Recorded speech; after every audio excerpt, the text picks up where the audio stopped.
saya Swasti Artanti, Sarjana Sains Terapan, Magister Hukum. Saya merupakan salah satu dosen dari Akademi Kebidanan Harapan Ibu Pekalongan, Prodi D3 Kebidanan. Dalam kesempatan kali ini, saya akan menjelaskan mengenai pernyataan diri dosen dalam Tridharma Perguruan Tinggi atau PDT UKTPT dalam bidang pengajaran. Mata kuliah saya tentunya linear dengan background pendidikan saya yaitu kebidanan. Dan selama mengajar, saya pernah mengampu mata kuliah etika dan hukum kesehatan, dokumentasi kebidanan, pengantar asuhan kehamilan, persalinan, nifas, dan BPL. Keterampilan dasar kebidanan komunitas, asuhan kebidanan komunitas, kewirausahaan, sosial budaya, Pancasila, dan asuhan kebidanan neonatus, bayi, dan balita.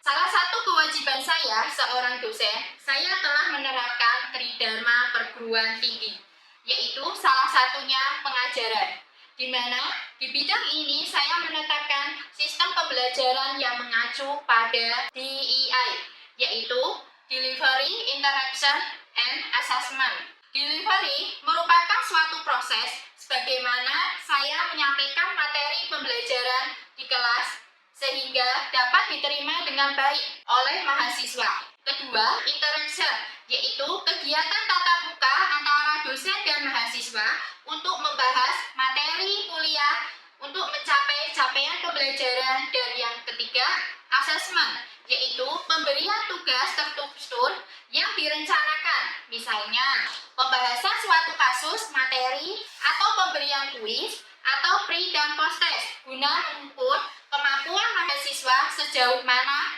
untuk menerima materi secara objektif. Sebelum masuk ke pembelajaran, saya akan menjelaskan terlebih dahulu mengenai mata kuliah yang akan saya bawakan.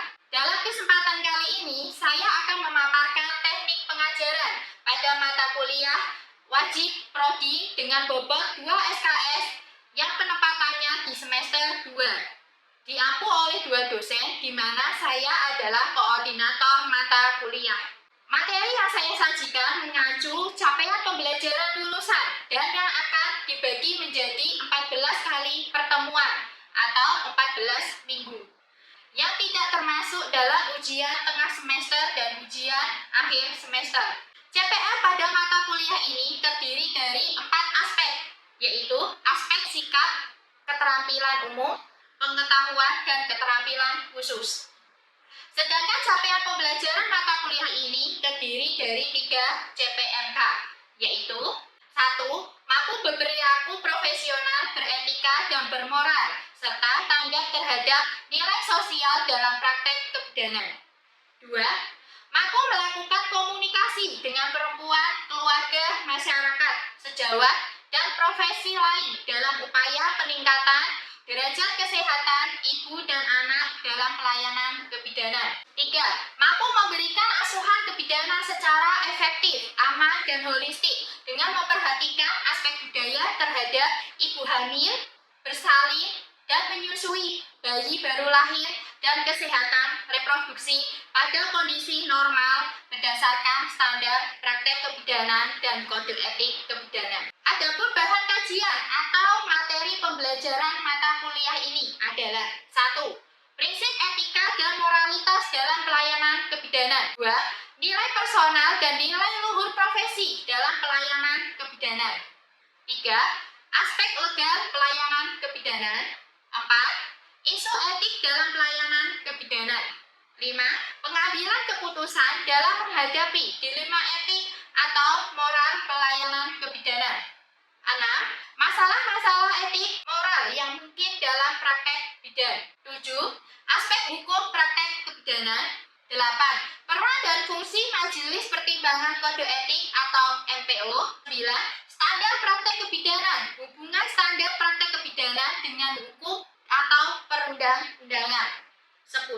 Aplikasi etik dalam praktek kebidanan. Untuk mendukung kegiatan pembelajaran pada mata kuliah ini, saya menggunakan literatur dan referensi yang tentunya terkini dan relevan, seperti textbook dan jurnal evidence-based. Itulah model delivery yang saya sampaikan pembelajaran.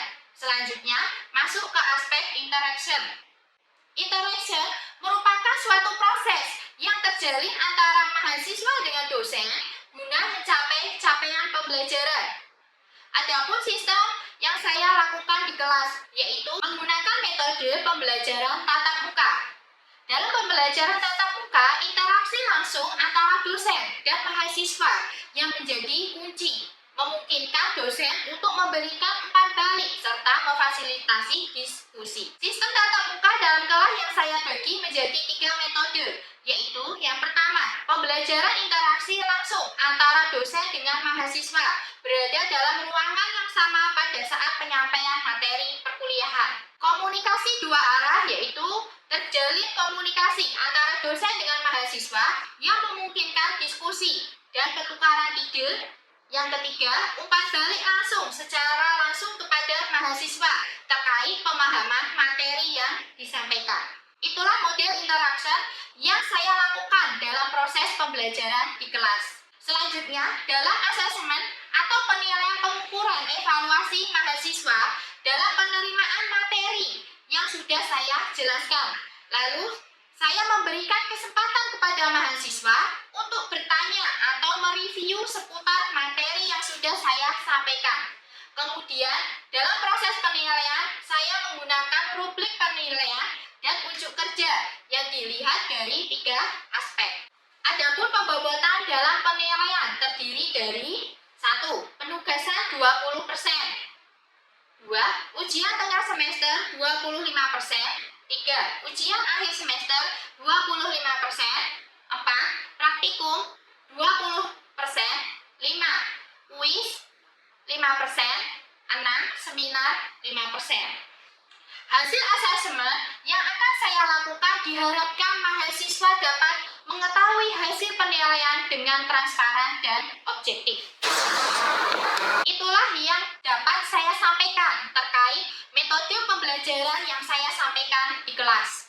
Selanjutnya, saya akan menampilkan proses pembelajaran yang akan saya sampaikan di kelas secara luring, yaitu dengan mata kuliah etika dan hukum kesehatan, di mana materi ini termasuk capaian pembelajaran mata kuliah poin 6, yaitu masalah-masalah etik moral yang mungkin dalam praktek bidang.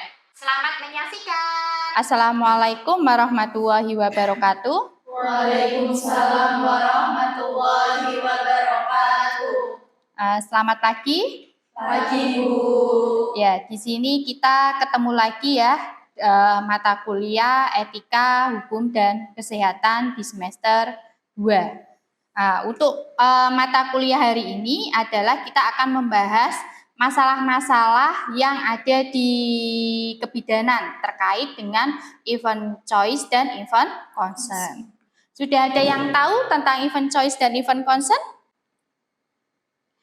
Biasanya dilema di sini dan konflik terkait moral, yaitu biasanya yang terjadi pada agama atau kepercayaan, karena kita mempunyai kepercayaan, kebenaran, pengambilan keputusan, pengambilan data, kerahasiaan, aborsi, dan transplantasi organ. Biasanya masalah kesehatan yang terkait dengan dilema dan konflik yaitu keinginan terhadap pengetahuan yang bertentangan dengan agama, ekonomi, ideologi, dan politik.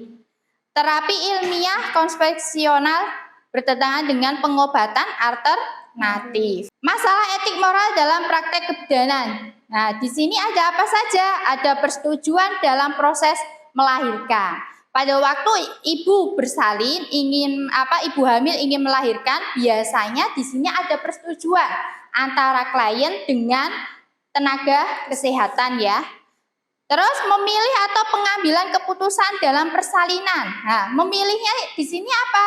Anda ingin bersalin dengan siapa? Misal ada ibu hamil datang ke rumah sakit, kita tanyakan, ibunya sudah mempunyai janji mau persalinan dengan dokter A atau dokter B ya. Terus USG dalam kehamilan. Di sini di USG dalam kehamilan biasanya tidak semua ibu hamil melakukan USG. Kegagalan dalam proses persalinan. Kegagalan dalam proses persalinan terjadi pada waktu apa? Ibunya ini bersalin, terus dia ngeden ya, dia tidak mau makan, akhirnya pembukaan 9 dia sudah tidak kuat. Akhirnya dia melakukan operasi SC, itu adalah kegagalan dalam persalinan. Definisi event choice adalah berarti membuat pilihan setelah mendapatkan penjelasan tentang alternatif asuhan yang akan dialaminya. Choice itu artinya pilihan, harus dibedakan dengan consent, yaitu persetujuan. Kalau choice itu, event choice itu adalah pilihan. Kalau consent yaitu persetujuan, ya. Nah, event choice, persetujuan penting dalam sudut pandang bidan karena itu berkaitan dengan aspek hukum yang memberikan otoritas untuk semua prosedur yang dilakukan oleh bidan. Sedangkan pilihan atau choice lebih penting dari sudut pandang wanita atau pasien sebagai konsumen penerima jasa asuhan kebidanan. Tujuannya apa? Nah, untuk mendorong wanita memilih asuhannya. Peran bidan tidak hanya membuat asuhan dalam manajemen asuhan kebidanan, tetapi juga menjamin bahwa hak wanita untuk memilih asuhan dan keinginannya terpenuhi. Jadi wanita yang ibu hamil, terus dia ingin bersalin, dia punya pilihan. Dia mau melahirkan di mana, itu pilihan wanita. Biasanya sekarang sudah jarang ya lahiran di rumah. Hal ini sejalan dengan kode etik bidan yang dinyatakan oleh ICM pada tahun 93 bahwa bidan harus menghormati hak wanita setelah mendapatkan penjelasan dan mendorong wanita untuk menerima tanggung jawab untuk hasil dari pilihannya. Memberikan informasi objektif, mudah dimengerti dan ingat serta tidak berlebihan. Jangan gunakan bahasa medis yang pasien tidak tahu. Jadi kita gunakan bahasa awam yang pasien itu akan tahu ya pengertiannya. Membantu klien mengenali kebutuhan dan membuat pilihan yang sesuai dengan kondisinya. Rekomendasi, bidan harus terus meningkatkan pengetahuan dan keterampilan dalam berbagai aspek agar dapat membuat keputusan klinis dan secara teoritis agar dapat memberikan pelayanan yang aman dan dapat memuaskan klien. Event choice bukan sekedar mengetahui berbagai pilihan, tetapi mengerti manfaat dan resiko dari pilihan yang ditawarkan. Jadi event choice itu adalah suatu pilihan di mana misal memakai metode A, resikonya seperti ini. Metode B seperti ini. Jadi nanti pasien itu akan tahu, ya. Terus event choice tidak sama dengan membujuk atau memaksa klien mengambil keputusan yang menurut orang lain benar atau baik. Event choice itu tidak membujuk, Mbak, ya. Jangan memaksa, nanti kasihan pasiennya. Tapi kita berikan pilihan kepada pasien. Tempat bersalin ya, tempat bersalin bisa milih di rumah sakit, klinik. Terus pendampingi waktu bersalin. Nah, pendampingnya mau siapa? Suami. Misal suami tidak ada, kita tawarkan kepada ibu atau ibu mertua. Terus episiotomi. Nah, episiotomi di choice ini adalah suatu pilihan di mana waktu ibunya sedang proses persalinan ternyata apa? Perineumnya kaku. Mau nggak mau harus dilakukan episiotomi. Kita tanyakan pada ibunya, mau nggak ibunya diepis, ya. Terus posisi ketika bersalin. Banyak sekali ya contoh posisi waktu persalinan. Ada yang apa? Tengah duduk ya. Nah, itu sesuai dengan pilihan ibunya, senyaman mungkin. Karena setiap wanita itu pada waktu persalinan prosesnya akan berbeda-beda. Event consent bukan hal yang baru dalam bidang pelayanan kesehatan. Event consent telah diakui sebagai langkah yang paling penting untuk mencegah terjadinya konflik dalam masalah etik. Event consent terdiri dari dua kata, yaitu informed yang berarti telah mendapatkan penjelasan atau keterangan informasi. Dan consent adalah persetujuan atau memberikan izin. Jadi, event consent mengandung pengertian suatu persetujuan yang diberikan setelah mendapatkan informasi. Jadi, belum kita melakukan tindakan, kita berikan informasi kepada si pasien. Pasien setuju, kita lakukan inform consent. Informed consent dapat didefinisikan sebagai persetujuan yang diberikan oleh pasien dan atau keluarganya atas dasar penjelasan mengenai tindakan medis yang akan dilakukan terhadap dirinya serta resiko yang berkaitan dengannya. Terus komponen-komponen. Nah, komponennya apa saja? Yang pertama, threshold elemen ya, memberikan consent haruslah seseorang yang kompeten atau cakap. Dia untuk komunikasinya ya bagus. Terus informasi elemen yaitu terdiri dari dua bagian, yaitu disclosure adalah pengungkapan dan understanding yaitu pemahaman. Yang terakhir adalah consent elemen, yaitu elemen ini terdiri dari dua bagian, yaitu voluntariness atau kesukarelaan, kebebasan, dan authorization yaitu persetujuan. Nah, hak pasien dalam pemberian informed consent ada dua, hak atas informasi dan hak atas persetujuan. Kita bahas tentang hak persetujuan atas dasar informasi.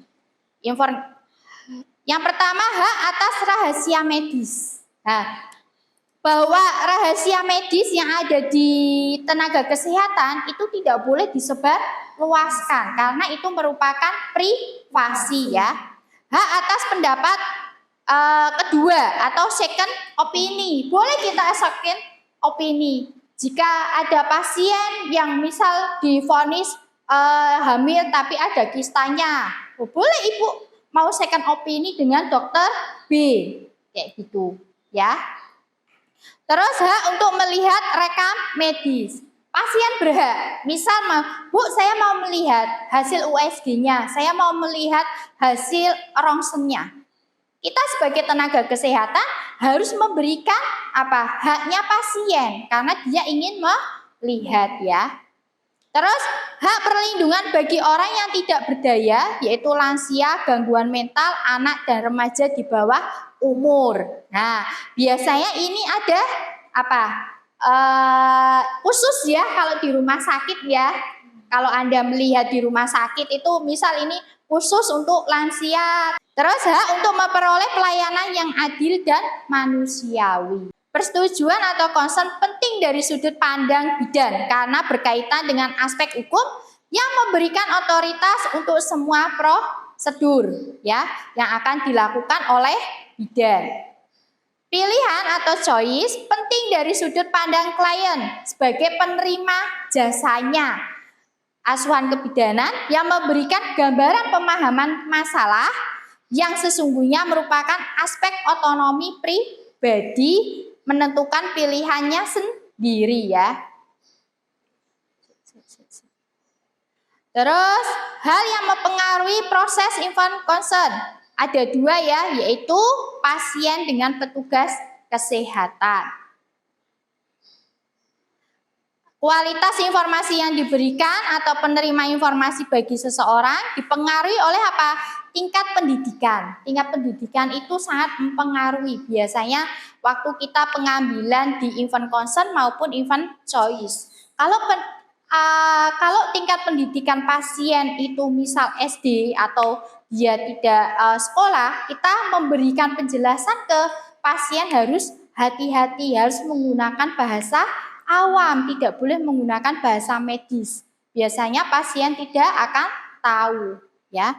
Terus pengalaman. Nah, pengalaman ini juga mempengaruhi kualitas informasi juga. Dan yang terakhir adalah nilai sosial dan budaya yang ada di sekitar kita. Ya. Kalau kota otomatis untuk nilai sosial budayanya untuk kesehatan sudah agak berkurang ya, tidak mungkin ibu hamil atau ibu nifas makan putih ya, karena kalau makan putih nutrisi yang didapat oleh ibu itu tidak ada. Nah, terus proses informasi ya, dimensi hukumnya. Informed consent merupakan perlindungan bagi pasien terhadap bidan dan berperilaku memaksakan kehendak di mana proses informed consent sudah memuat satu, keterbukaan informasi dari bidan ke pasien. Kita harus terbuka informasi kepada pasien. Informasi tersebut harus dimengerti oleh pasien. Memberikan kesempatan kepada pasien untuk memberikan kesempatan yang baik.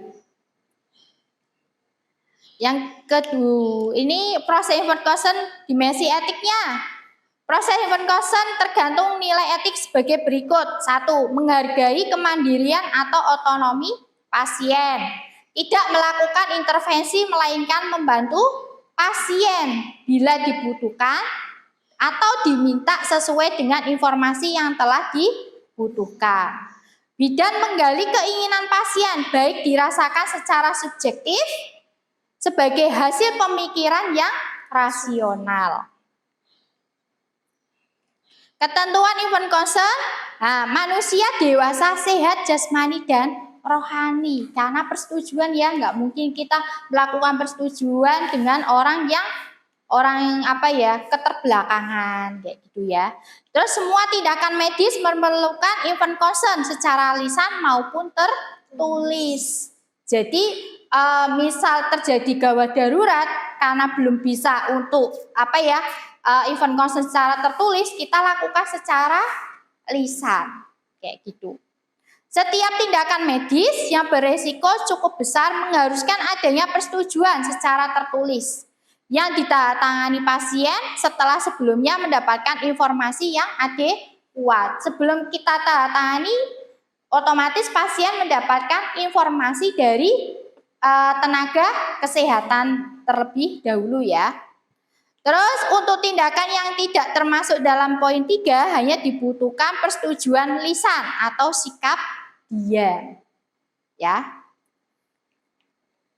Yang kelima, informasi tentang tindakan medis harus diberikan kepada pasien, baik diminta maupun tidak. Menahan info tidak boleh kecuali bila dokter atau bidan menilai bahwa info tersebut akan membahayakan kesehatan pasien.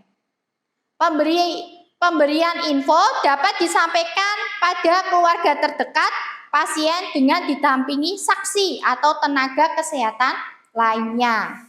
Isi informasi mencakup keuntungan dan kerugian tindakan medis yang direncanakan.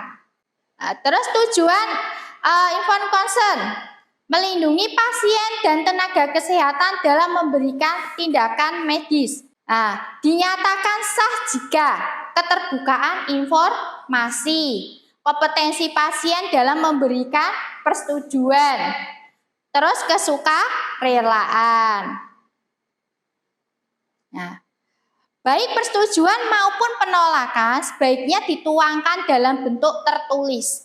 Jika terjadi permasalahan, maka secara hukum bidan mempunyai kekuatan hukum karena mempunyai bukti tertulis yang menunjukkan bahwa prosedur pemberian informasi telah dilalui dan keputusan ada ditandatangani klien untuk menyetujui atau menolak. Sebaiknya informed consent maupun informed choice kita lakukan secara tertulis. Jadi misal ada permasalahan ya dengan pasien akan menuntut kita mempunyai bukti. Buktinya apa? Bahwa si pasien atau keluarga pasien telah setuju atau menolak ya. Jadi ada buktinya. Hal ini sesuai dengan hak pasien untuk menentukan diri sendiri, yaitu pasien berhak menerima atau menolak tindakan atas dirinya setelah dilakukan penjelasan sejelas-jelasnya. Misal nih kecelakaan, tidak ada keluarganya, bisa nggak dilakukan penanganan segera? Bisa kalau terjadi kegawat daruratan yang diperlukan penanganan secara langsung. Lah baru kita sambil kita memberikan pelayanan sambil kita menghubungi keluarganya, ya. Karena pasiennya tidak sadar, kan kasihan kalau kita tidak memberikan penanganan segera. Ini adalah urutan pelaksanaan event concern. Pasien ketemu dengan bidan. Kita berikan informasi ya.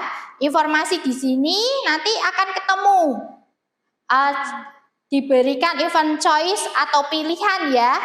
Terus keputusannya bagaimana? Misal persetujuan, kalau dia setuju berarti dia tetap tanda tangan. Kalau dia menolak berarti dia juga harus tanda tangan. Makanya harus secara tertulis.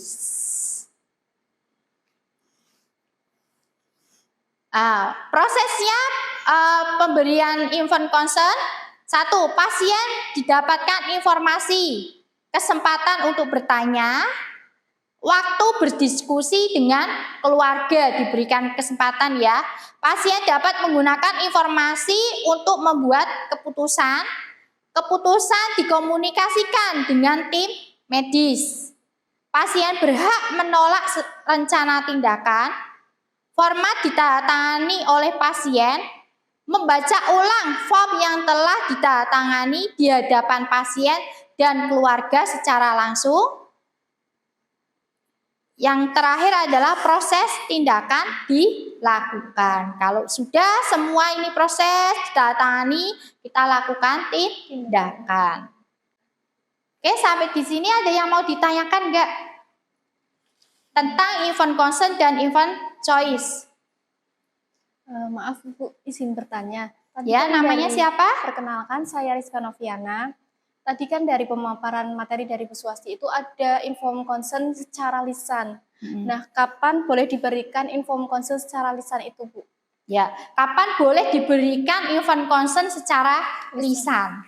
Dimana kalau event concern itu adalah persetujuan ya, harus persetujuan dengan pasien. Tapi pasien ini terjadi gawat darurat, misalnya ada ibu bersalin. Ibu bersalin, dia sudah dalam proses persalinannya ternyata vaginanya itu tebal ya. Kepala bayi tidak bisa keluar. Jadi dilakukan episiotomi. Bu, iki bayinya ora metu. Saya lakukan epis ya Bu, tak gunting. Boleh atau tidak? Nah, nanti ibunya akan menjawab, ya Bu bidan boleh. Daripada nanti robek tidak beraturan, mendingan digunting dengan robek yang beraturan. Itu secara lisan. Tapi jika pasiennya nanti menolak, tapi itu untuk apa ya?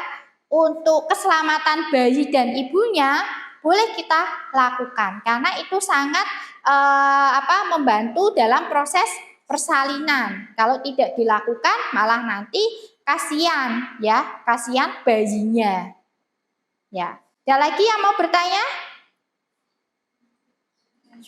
Cukup. Oke. Ya, terima kasih untuk pemaparan mata kuliah etika hukum kesehatan tentang masalah etik yaitu event concern dan event choice pada pagi hari ini. Kita cukupkan, nanti kita ketemu lagi minggu depan ya. Saya ucapkan terima kasih. Assalamualaikum warahmatullahi wabarakatuh. Waalaikumsalam warahmatullahi wabarakatuh. Demikian video deskripsi dan perkuliahan mata kuliah etika dan hukum kesehatan yang saya ampu. Semoga dapat memberikan gambaran sebagai salah satu tugas dosen dalam Tridharma Perguruan Tinggi bidang pengajaran. Terima kasih atas kesempatan dan perhatiannya. Wassalamualaikum warahmatullahi wabarakatuh.